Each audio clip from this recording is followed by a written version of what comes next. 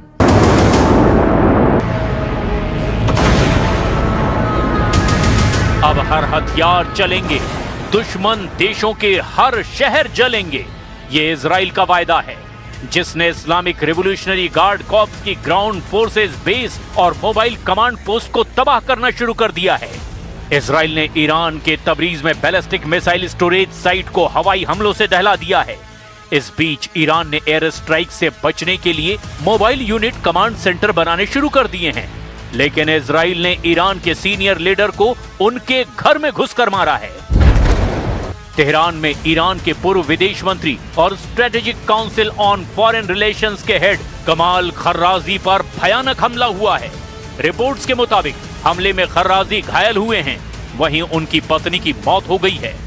खर्राजी पूर्व supreme leader Ali Khamenei के senior सलाहकारों में से एक हैं। नए सुप्रीम लीडर मुस्तफा खामनेई के भी खर्राजी बहुत भरोसेमंद हैं। इजराइल का टोटल फोकस ईरान की लीडरशिप का चुन चुन कर सफाया करने पर है। पीएम नेतन्याहू ने दावा किया है कि ईरान बहुत जल्द ढहने वाला है। इसकी वजह इजराइल की वॉर पॉलिसी है, जिसमें पहले ईरान के हथियारों के खतरे को खत्म करना है और फिर सरेंडर करवाना है। मगर ईरान के रुख से लग रहा है कि ये मिशन इजराइल के लिए इम्पॉसिबल हो सकता है।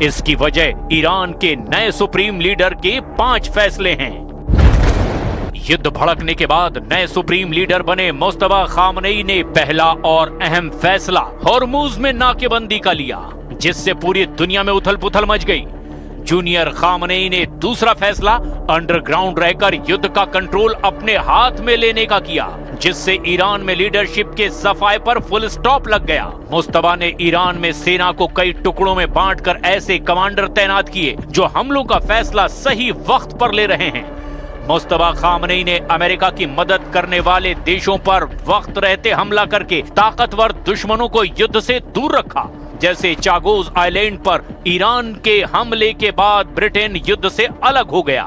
ईरान के नए सुप्रीम लीडर ने कम्युनिकेशन सेटअप में सुधार कर अमेरिका और इजराइल के वॉर प्रोपेगेंडा को बेदम कर दिया।